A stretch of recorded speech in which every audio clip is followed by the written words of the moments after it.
तो देखिए, last class में हम लोगों ने इलेक्ट्रॉन का डिस्कवरी देखा और देखा कि किस तरीके से जो जे जे थॉमसन है, मतलब जोसेफ जॉन थॉमसन जो है, वो किस तरीके से अपना जो मॉडल था, जिस मॉडल का नाम उन्होंने डिस्चार्ज ट्यूब रखा था या कैथोड रे ट्यूब रखा था, उसमें से क्या निकल रहे हैं, एक नेगेटिव पार्टिकल्स निकल रहे हैं और उस नेगेटिव पार्टिकल को उन्होंने इलेक्ट्रॉन नाम दिया था।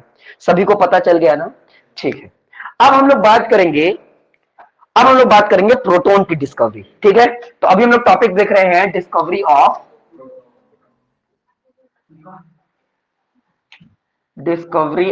प्रोटॉन। ठीक है, तो ध्यान दीजिएगा, प्रोटॉन की डिस्कवरी जो किए उनका नाम यूगेन गोल्डस्टेन था। बात अलग है, डिस्कवरी इन्होंने किया लेकिन नाम देने वाला कोई और था। इस बात को ध्यान देना, डिस्कवरी किया था यूगेन गोल्डस्टेन ने, लेकिन नाम दिया था अर्नेस्ट रुदरफोर्ड ने। अब बोलोगे सर ऐसा क्यों?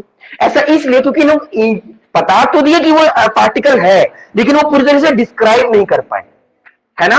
और डिस्क्राइब कौन किया? यूगेन गोल्डस्टेन ने किया, इसलिए रुदरफोर्ड ने ही उसका नाम रखा। बात समझ में आया? तो यानी प्रोटॉन का डिस्कवरी, अगर कोई पूछे कि प्रोटॉन की डिस्कवरी किसने किया, तो आंसर आएगा यूगेन गोल्डस्टेन। अच्छा, प्रोटॉन नाम किसने रखा? नाम रखा अर्नेस्ट रुदरफोर्ड। बात समझ, दोनों में ई आता है, ध्यान देना। गोल्डस्टेन के साथ लगेगा यूगेन और रुदरफोर्ड के साथ लगेगा अर्नेस्ट। बात समझ में आ गया ना? अब एक और बात ध्यान देना कि जो गोल्डस्टेन थे ना, वो ज्यादा मेहनत नहीं किए। मेहनत था लेकिन ज्यादा मेहनत नहीं था। वो पूरा का पूरा मॉडल किनका? थॉमसन का मॉडल ही उठा लिया, है ना? और पूरा का पूरा वो मॉडल अपने घर में भी उन्होंने किया। अब देखो उन्होंने किया क्या। उन्होंने एक ट्यूब लिया, ध्यान देना, एक ग्लास ट्यूब। ठीक है, एक ग्लास ट्यूब लिया और इस ग्लास ट्यूब के अंदर क्या किया? दो रॉड लगा दिया। ठीक है, और ये जो रॉड था, जब उसको हम लोग किसी बैटरी के टर्मिनल से जोड़े, तब इस रॉड का हम लोग नाम रख दिए, अगर पॉजिटिव से जोड़े तो इसका नाम रख दिए एनोड, और नेगेटिव से जोड़ दिए, ठीक है, तो रख दिया उसका नाम कैथोड। ठीक है, बात समझ में आया? और जैसा काम थॉमसन ने किया था वैसे ही काम गोल्डस्टेन ने भी किया। क्या किए? इसके अंदर हाइड्रोजन गैस डाल दिया। कौन सा गैस? हाइड्रोजन। ठीक है, हाइड्रोजन गैस डाल दिए, और जैसे ही हाइड्रोजन गैस डाले और क्या दे दिए? हाई वोल्टेज दे दिए, वोल्टेज हाई कर दिए, और प्रेशर जो था, ठीक है, जो प्रेशर था वो क्या कर दिए? लो कर दिए। जैसे ही वोल्टेज हाई कर दिया और प्रेशर लो कर दिए, तो ऑब्वियस सी बात है, यहां पर पार्टिकल ऑब्जर्व हुआ। ठीक है, तो पार्टिकल ऑब्जर्व हो रहा था, तो उनको यही लग रहा था कि ये तो वही चीज हो गया जो थॉमसन ने किया था, है ना? जो जो जे जे थॉमसन का जो सोच था या जिस तरीके से उनका वर्क था, वही चीज लग रहा था। बात समझ में आ रहा है? लेकिन इन्होंने कुछ और भी चीज ऑब्जर्व किया। क्या ऑब्जर्व किया? ऑब्जर्व किए किया कि कुछ पार्टिकल्स है ना, वो अगर मूव कर रहे हैं तो कोई एक ही डायरेक्शन में नहीं मूव कर रहे। कुछ ऐसे भी पार्टिकल हैं जो अपोजिट डायरेक्शन में मूव कर रहे हैं। बात समझ में आया? मतलब उन्होंने जब इस ट्यूब को देखा, इस अपैरेटस को देखा, तो देख करके उनको इस तरीके से महसूस हुआ कि इसमें जो पार्टिकल है ना, वो एक डायरेक्शन में नहीं जा रहा है, दूसरे डायरेक्शन, अपोजिट डायरेक्शन में जा रहा है। अब यहां पर दिमाग उनको ये खुला कि अगर इलेक्ट्रॉन है तो सारे के सारे जो पार्टिकल्स होंगे वो एक डायरेक्शन में ही जाएंगे। अगर इसके अंदर इलेक्ट्रॉन है, प्रिसाइज होकर बोलूं, सिर्फ इलेक्ट्रॉन है, तो वो सारे के सारे एक ही डायरेक्शन में जाने चाहिए। अगर ऐसा है तो फिर दूसरे डायरेक्शन में पार्टिकल क्यों जा रहे हैं? कुछ पार्टिकल दूसरे डायरेक्शन में जा रहे हैं, ऐसा क्यों हो रहा है? अब इस चीज को पता लगाने के लिए उन्होंने क्या किया, उन्होंने ले लिया एक मैग्नेट, है ना। कौन सा मैग्नेट? हॉर्सशू मैग्नेट, है ना। हॉर्सशू मैग्नेट का मतलब तुम जानते होगे, जो घोड़े का जूते की तरफ देखना है कि सी शेप का एक मैग्नेट होता है, उस मैग्नेट का नाम रख दिया गया हॉर्सशू मैग्नेट। 150-200 रुपए का आता है, ठीक है। तो ये हॉर्सशू मैग्नेट जो होता है, उसका एक एंड जो होता है वो साउथ पोल होता है, और एक पोल जो होता है वो नॉर्थ पोल होता है। बात समझ में आए? तो जब ये हॉर्सशू मैग्नेट को इसके बीच में रखा, तो देखा कि पार्टिकल क्या हो रहे हैं, वो डिफ्लेक्ट कर रहे हैं, पार्टिकल साउथ की तरफ आ रहे हैं। इसका मतलब अगर पार्टिकल एक जगह से दूसरी जगह मूव कर रहे हैं, तो इसका मतलब पार्टिकल नेगेटिव के साथ साथ कोई और भी आयंस का है। अब वो जब इससे जो साउथ पोल नॉर्थ पोल से पूरी बात क्लियर नहीं हुई, तो फिर उन्होंने जे थॉमसन का वही चीज लिया। क्या? उन्होंने भी पॉजिटिव और नेगेटिव आयंस को ले लिया, है ना। तो क्या किया उन्होंने, उन्होंने यहां पर एक नेगेटिव आयंस लगा दिया और यहां पर एक पॉजिटिव आयंस लगा दिया, जैसे मैंने तुम लोगों को बताया था, है ना। ये कंसीडर कर लो कि ये पॉजिटिव चार्ज है और ये नेगेटिव चार्ज मटेरियल उन्होंने लगा दिया। बात समझ में आ रहा है? और ये कैसे लगाया? तो सिंपल सी बात, एक तार को जोड़ दिया, है ना। अगर नेगेटिव को नेगेटिव वाले तार से जोड़ देंगे, ठीक है, ऐसा समझ लो, कुछ इस तरीके से उन्होंने जोड़ दिया। तो नेगेटिव वाला नेगेटिव से जुड़ गया, पॉजिटिव वाला पॉजिटिव से जुड़ गया। तो उन्होंने ये ऑब्जर्व किया कि कुछ पार्टिकल ऐसे भी हैं जो क्या हो रहा है, वो इधर डिफ्लेक्ट कर रहे हैं। अब अगर देखा जाए तो जो भी पार्टिकल था, जैसे ये तो हम लोग यही मान रहे थे कि ये जो पार्टिकल है इस तरीके से जो बीच में जा रहा है पार्टिकल, वो इसी डायरेक्शन में जा रहा है ना, सब ये जान रहे हैं।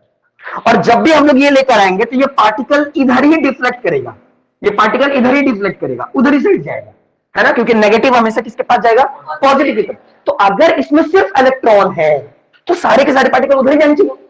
उन्होंने देखा कि कुछ पार्टिकल्स ना इधर भी आ रहे हैं, कुछ पार्टिकल इधर भी आ रहे हैं। तो मुद्दा है कि इधर क्यों आ रहे हैं भाई? तुम इधर क्यों आ रहे हो? क्योंकि तुम अगर नेगेटिव हो तो तुमको तो पॉजिटिव की तरफ जाना चाहिए, तुम इधर क्यों आ रहे हो? अब उनके दिमाग में ऐसी बात आई कि ऐसा नहीं है, जब इसके अंदर कुछ और भी पार्टिकल है, सिर्फ इलेक्ट्रॉन नहीं है। अब उस चीज को पता लगाने के लिए कि क्या किया जाए, तो उन्होंने तुरंत क्या किया, जैसे ही ये बात पता चली कि हाँ, उनको ऐसा अनुमान लगा कि हो सकता है कि इसके अंदर दूसरा पार्टिकल भी होगा। अब दूसरा पार्टिकल होगा, लेकिन कौन सा होगा, कहां होगा, पता नहीं चल रहा है। लेकिन वो सारे ऑब्जर्वेशन वैसे ही कर रहे हैं जैसे थॉमसन ने किया था। जिस तरीके से यहां पॉजिटिव और नेगेटिव रखा गया, तो इस तरीके से डिफ्लेक्शन इस तरफ को होने लगा, जबकि उस सारे के सारे डिफ्लेक्शन इस पॉजिटिव की तरह होना चाहिए था। तब क्या किया, तुरंत उसने जिंक सल्फाइड का कोटिंग यहां लगा दिया। ध्यान देना, जे थॉमसन ने जिंक सल्फाइड का जो कोटिंग था वो यहां लगाया था, है ना, एनोड के पीछे। बात समझ में आ रहा है? जो जे थॉमसन थे उन्होंने जिंक सल्फाइड का कोटिंग कहां लगाया था? एनोड की तरफ, है ना। और तभी ना यहां से रेस जा रहा था और टकरा करके ग्लो कर गया, तो उनको पता चल गया और वो हम लोग को बात बता दी। बात समझ में आया? तो अब ये हुआ कि वो ये पता लगाने के लिए, क्योंकि वो जानते थे कि अगर मैं यहां पर लगाऊंगा तो ऑब्वियस सी बात है कि नेगेटिव चार्ज यहां पर आकर ग्लो करेगा, जो कि जे थॉमसन ने हम लोग को बता रखा है। तो उन्होंने जबरदस्ती क्या किया कि यहां पर एक क्या लगा दिया, यहां पर जिंक सल्फाइड की कोटिंग कर दी, रेड कलर का, है ना, रेड कलर का जिंक सल्फाइड की कोटिंग कर दी, है ना। लेकिन वो तब से ऑब्जर्व कर रहे हैं कि ये ग्लो ही नहीं कर रहा है, ग्लो करने का मतलब क्या है कि यहां से रेस जाना चाहिए, पेनिट्रेट करके इससे टकराना चाहिए, टकराएगा तो ग्लो कर जाएगा। अगर ये इस समय ग्लो कर जाता तुरंत वो खुश हो जाते और समझ जाते कि हाँ, मैंने एक नया पार्टिकल का खोज कर दिया। लेकिन लंबा समय गुजर गया, उनको वो सिर्फ यही देखते कि जब भी इस टर्मिनल को चेंज कर देते, मतलब बैटरी को उल्टा कर देते, बैटरी को जब वो उल्टा कर देते तो देखते कि कुछ पार्टिकल इधर आ रहा है और कुछ पार्टिकल उधर भी जा रहा है। बार बार उनको यही लग रहा था, यानी इसका मतलब पार्टिकल जो था वो नेगेटिव पॉजिटिव के रूप में पता चल गया कि पॉजिटिव करके भी कोई है, पॉजिटिव पार्टिकल नाम का भी कोई है अंदर में, तभी तो वो डिफ्लेक्ट कर रहा है किसके तरफ, नेगेटिव की तरफ। लेकिन मुद्दा ये था कि अगर है पार्टिकल तो वो इस प्लेट को पेनिट्रेट क्यों नहीं कर पा रहा है, इस प्लेट को पेनिट्रेट क्यों नहीं कर पा रहा है। तो अल्टीमेटली उन्होंने कुछ और ऑब्जर्वेशन किया, उन्होंने किया कि अच्छा चलो क्या करते हैं कि इस प्लेट में ही छेद कर देते हैं, इस प्लेट में ही छेद करते हैं। अब वो काम नहीं जिस थाली में खाओगे उसी थाली में छेद करो, वैसे बात नहीं, मतलब ये जान ये छेद कर दिया, और इस छेद को ही उन्होंने बोला परफोरेटेड। क्या कह दिया, परफोरेटेड। और जैसे ही उन्होंने इस छेद किया, है ना, मतलब समझ को जो मैं आगे से दिखाऊं तो वो कुछ इस तरीके से दिख रहा था, छोटे छोटे छेद थे, लेकिन मैं अगर जूम करके दिखाऊंगा तो तुम लोग को ऐसे समझ लेना छोटे छोटे छेद थे, है ना। किसी किसी के बुक में देखना कि सर्कुलर शेप में दिखाएगा, क्या ये कैथोड दिखाएगा, कैथोड ट्यूब को सर्कुलर शेप में दिखाएगा, और बीच में ना परफोरेटेड, ये इस तरीके से छेद दिखाएगा। ये बीच में जो होल है ना, इसी को हम लोग बोलते हैं, इसी छेद को बोलते हैं परफोरेटेड। बात समझ, परफोरेटेड का मतलब होता छोटा छेद। अब यहां पर मुद्दा ये उठा कि जैसे छोटा छेद किए और उसके बाद फिर वही हुआ कि हाई वोल्टेज और लो प्रेशर किए, तो देखिए कि इस जिंक सल्फाइड ना ग्लो करने लगा, वो भी रेड कलर का।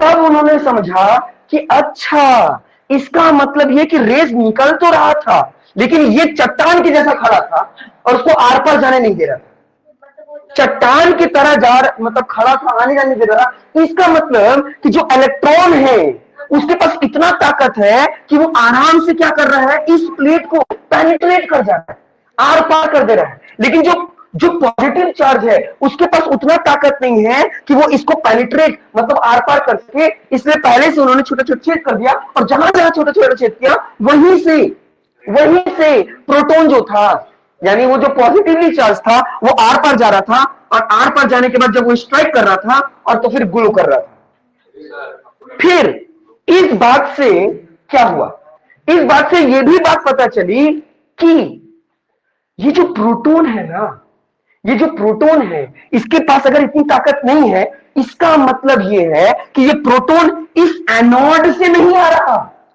ये एनोड से नहीं आ रहा, तो फिर कहां से आ रहा है, ये एनोड से नहीं आ रहा है। इसका मतलब इसके अंदर जो हाइड्रोजन गैस भरा हुआ है ना, वो हाइड्रोजन गैस से वो रेज आ रहा है, इसलिए इसके पास उतना ताकत नहीं था कि वो उस प्लेट को पेनिट्रेट कर जाए और आर पार कर जाए।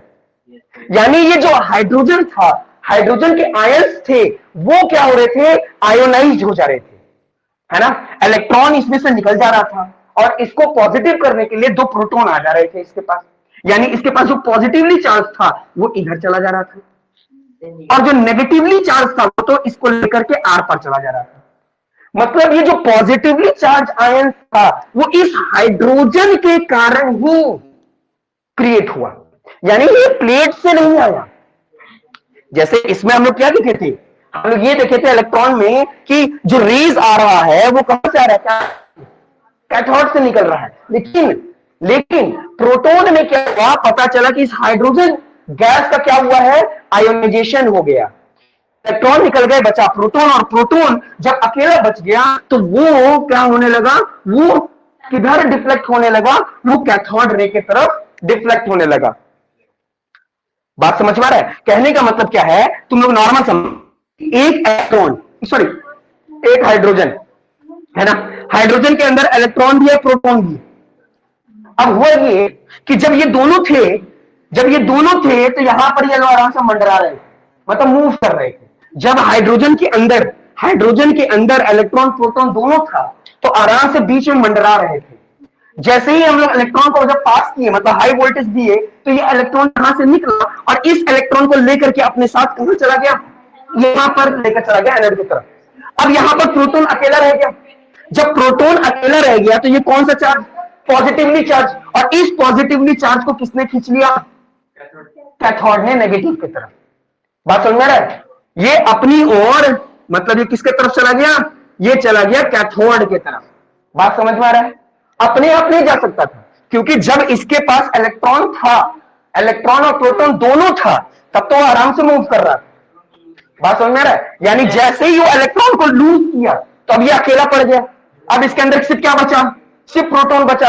अब इसको समझ में नहीं आ रहा है, इधर जा नहीं सकते क्योंकि ये लाइक टर्म है। लाइक टर्म क्या करेगा? रिपेल करेगा, है ना? तो ये अल्टीमेटली किधर जाने लगा? प्रोटॉन की तरफ। तो प्रोटॉन सॉरी कैथोड की तरफ। और जब कैथोड की तरफ जाने लगा तो ये इससे टकरा तो रहा था, लेकिन इसको आर पार नहीं कर पा रहा था। क्यों? क्योंकि उसके पास उतना पावर नहीं था। और जैसे इसको कनेक्ट मतलब परफोरेटेड किया गया तो ये क्या हो गया? आर पार चला गया, जिंक सल्फाइड से टकरा गया। और टकरा गया तो अल्टीमेटली जो बोल सकते हैं कि यूगेन गोल्डस्टीन जो सोच रहे थे, उनको पता चल गया कि असलियत में इसमें सिर्फ और सिर्फ इलेक्ट्रॉन ही नहीं है, दूसरा पार्टिकल भी है। नाम मुझे नहीं पता, दूसरा पार्टिकल भी है, लेकिन यह पार्टिकल जरूर पॉजिटिवली है। मतलब जो यूगेन गोल्डस्टीन थे, उनको यह बात पूरा क्लियर हो गया कि जैसे इलेक्ट्रॉन का चार्ज होता है, वैसे ही एक और पार्टिकल है जिसका पॉजिटिव चार्ज है, और वो किधर जा रहा है? वो कैथोड के तरफ जा रहा है। नाम मुझे नहीं पता, क्यों? क्योंकि उसका मास ये सब हमको नहीं पता। और ये बात को कब, जब अर्नेस्ट रदरफोर्ड ने पूरी तरीके से क्लियर कर दिया, तब उन्होंने बोला कि असली में जो प्रोटॉन पार्टिकल है ना, वो कहां से निकल रहा है, मतलब वो कहां से आ रहा है? वो एक तरह से बोल सकते हैं एनोड की तरफ से ही चल रहा है, लेकिन वो गैस किसका? हाइड्रोजन गैस के कारण ऐसा हुआ, है ना? हाइड्रोजन आयंस के कारण ही वो क्रिएट हुआ। इसलिए उन्होंने इसका नाम, ये जो रेज है, इसका नाम क्या रख दिया? प्रोटॉन। और इस पूरे एक्सपेरिमेंट का नाम रख दिया एनोड रे। इसका क्या नाम रख दिया? एनोड रे। बात समझ नहीं? इसका नाम क्या रखा है? इसका प्रोटॉन का ही एनोड रे, है ना? या फिर इसको कैनाल रे भी बोला, है ना? कैनाल रे, इसको कैनाल रे भी बोला। बात समझ? इस पूरे मॉडल को बात समझ में आया कि नहीं? इस तरीके से प्रोटॉन का खोज हुआ। जरा समझिए, क्या डाउट है तुरंत पूछिए। चलिए, अब हम लोगों ने डिस्कवरी ऑफ प्रोटॉन भी देख लिया कि किस तरीके से प्रोटॉन की डिस्कवरी हुई। सभी को समझ में आ गया ना? कोई दिक्कत नहीं है। चलिए, अब हम लोग देखेंगे डिस्कवरी ऑफ न्यूट्रॉन। अच्छा, न्यूट्रॉन की डिस्कवरी कैसे हुई? ठीक है, न्यूट्रॉन की डिस्कवरी में जो सबसे बड़ा योगदान था, वो था जेम्स चैडविक का। ठीक है, जेम्स चैडविक उनका नाम था। मैं क्यों ऐसा बोल रहा हूं? क्योंकि एक एक नाम में आप, एक एक नंबर में आप में एग्जाम में पूछा जा सकता है कि बताइए किसने खोज किया। बहुत रेयर चांस है कि आपसे टाइमलाइन पूछा जाए, ठीक है? टाइमलाइन बहुत कम ही चांस है कि पूछा जाता है कि बता कौन सी ईयर में हुआ, लेकिन नेम ज्यादातर पूछा जाता है, चार्जेस के बारे में ज्यादा पूछा जाता है ना? या एटॉमिक मॉडल के बारे में ज्यादा पूछा जाता है। वो सारी बातें मैं बताऊंगा, ठीक है? तो न्यूट्रॉन की खोज जेम्स चैडविक के द्वारा हुई। अब ये तभी हुई जब इलेक्ट्रॉन और प्रोटॉन की खोज हो चुकी थी। मतलब कि जब इनका समय चल रहा था, या फिर ये जब अपना एक्सपेरिमेंट कर रहे थे, तब तक इनको पता चल गया था कि किसी एलिमेंट के अंदर बहुत सारे एटम होते हैं, और एटम के अंदर 2 सब एटॉमिक पार्टिकल होते हैं। इनका जब समय चल रहा था तो उस समय इनको यही पता था कि किसी एटम के अंदर 2 सब एटॉमिक पार्टिकल होते हैं, जिसका नाम है इलेक्ट्रॉन और प्रोटॉन। बस इनको इतना ही पता था, लेकिन ये भी लगे पड़े थे कुछ और भी बात पता लगाने के लिए, है ना? और भी ये जानकारी इकट्ठा करना चाहते थे कि आखिर ये इलेक्ट्रॉन प्रोटॉन के और अलग दुनिया क्या है, कहानी क्या है। तब सुन लो, अब हुआ क्या?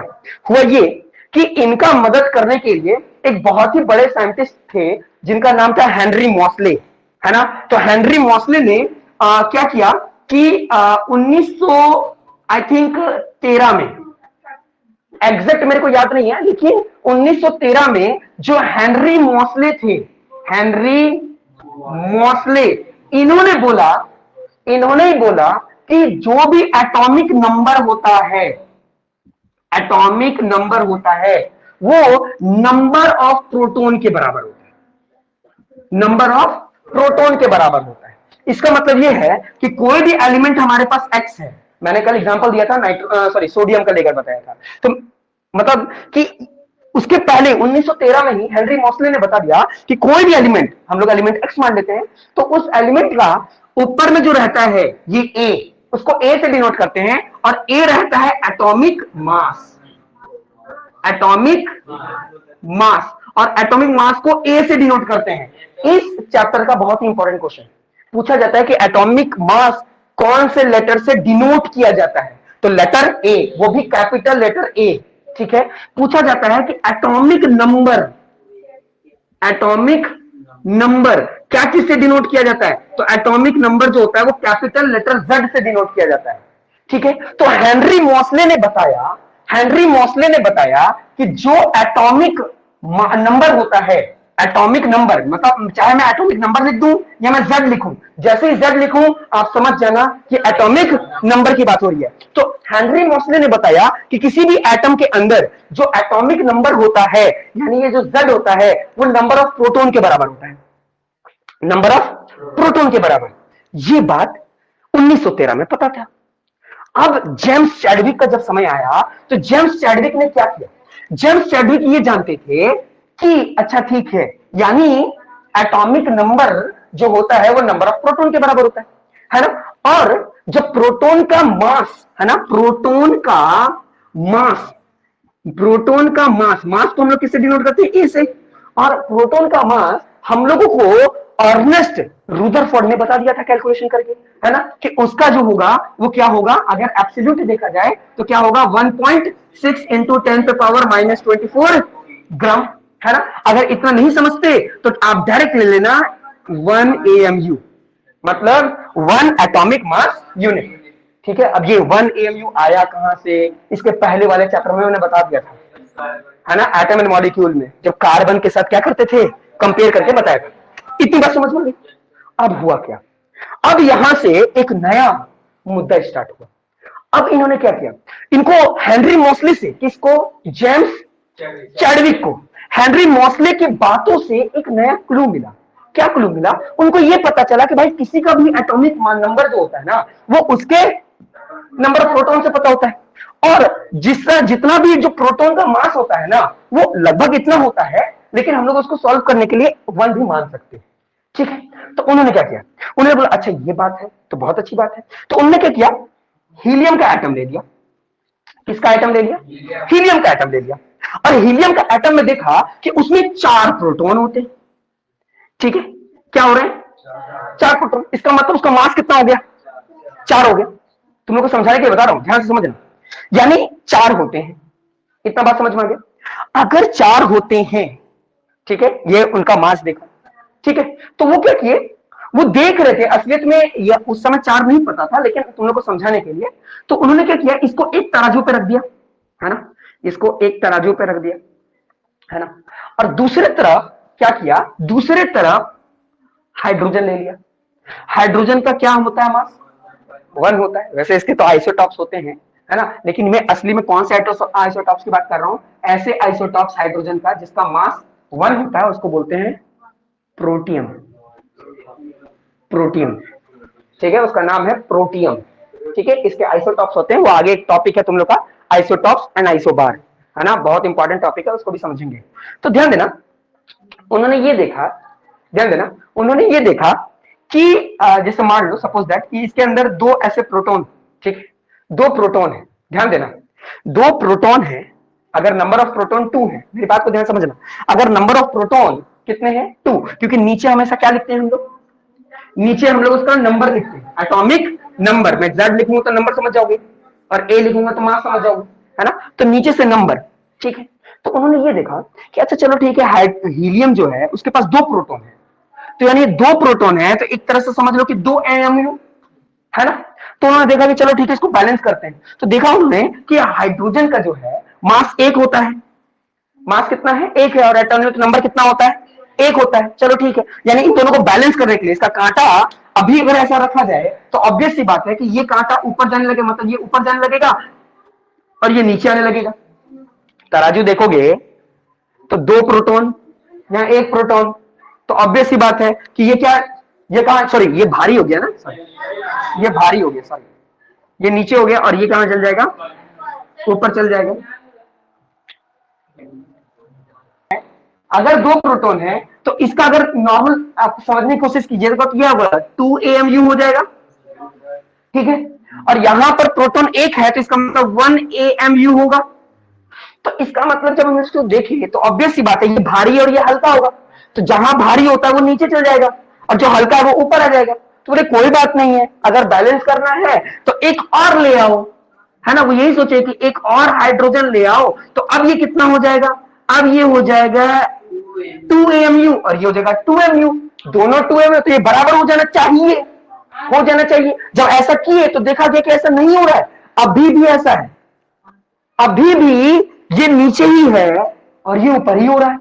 अब इनका दिमाग खराब हो गया कि जब प्रोटॉन ही बोल सकते हैं और उसका मास इतना होता है, तो इसके अंदर 2 प्रोटॉन है तो इसका 2MU, और इसके अंदर दोनों एक एक प्रोटॉन है तो वो एक और एक 2 हो गया, तो 2 2 बराबर ही हो जाने चाहिए, है ना। मास के इक्विलिब्रियम में देखा जाए तो ऐसे ही होना चाहिए, लेकिन नहीं हो रहा था। तो उन्होंने ठीक है देखते हैं कि कब ये बराबर कब हो रहा है, वो देखे कि बराबर कब हो रहा है। तो क्या किए उन्होंने, यहां पर और एक हाइड्रोजन रखा, जैसे एक और हाइड्रोजन रखा, जैसे ही एक और हाइड्रोजन रखा तो ये कितना AMU हो गया। तो अब इन्होंने देखा कि हाँ अब ये क्या हो रहा है ना, बैलेंस हो रहा है, हुआ नहीं, तो लोग सोचे कि चलो एक और रख देते हैं। जैसे ही एक और उन्होंने रखा, जैसे ही एक और रखा, तो अब देखा कि ये दोनों क्या हो गया, बैलेंस हो गया। तब उन्होंने देखा कि यहां पर 4 प्रोटॉन और यहां पर 2 प्रोटॉन, ऐसा कैसे हो सकता है। प्रोटॉन का मास हम लोग को पता है 1 MU के बराबर होता है, अगर यहां पर 2 प्रोटॉन है तो 2 के बराबर में आ जाना चाहिए था, लेकिन यहां पर 4 है। तो उन्होंने सोचा कि अच्छा इसका मतलब यह है कि इसके अंदर कोई और भी है, इसके अंदर कोई और भी है, भले उसके पास कोई प्रोटॉन यानी पॉजिटिव चार्ज और इलेक्ट्रॉन मतलब नेगेटिव चार्ज नहीं है, लेकिन क्या है, मास है। बात समझ में आया। अल्टीमेटली उन्होंने बोला कि अच्छा इसके अंदर कोई चार्ज नहीं है, यानी कोई और भी पार्टिकल है इसके अंदर, कोई और भी पार्टिकल है, उसके पास चार्ज नहीं है, लेकिन क्या है, मास है। और वो मास जो है उसका मास इक्वल है किसके मास से, प्रोटॉन के मास से। तभी तो इसके अंदर कितने मास, प्रोटॉन 2, और 2 के ही बराबर आ गया, तो 2 प्रोटॉन का और 2 ये, यानी कितना हो गया, 4। तो अल्टीमेटली पता चला कि इसके अंदर एक नया पार्टिकल है और उस पार्टिकल के पास कोई चार्ज नहीं है, वो न्यूट्रल है, इसका मतलब उस पार्टिकल का नाम न्यूट्रॉन है। न्यूट्रॉन के पास कोई चार्ज नहीं होता, लेकिन उसके पास मास होता है। इस तरीके से पता चला। अब तुम लोग के मन में क्वेश्चन उठेगा कि सर उसके अंदर इलेक्ट्रॉन भी तो होता है, प्रोटॉन का भी तो मास सॉरी इलेक्ट्रॉन का भी तो मास हो सकता है। तो मैं तुम लोगों को कल ही बताया था कि इलेक्ट्रॉन का मास बहुत कम होता है, उसको नेग्लिजिबल मानते हैं, उसको हम लोग किसके अंदर, हाँ होगा ही, तो 1 तो 1 ही के बराबर में होगा, 1 का तो 1 ही के बराबर होगा। बात समझ में आ रहा है, ध्यान देना।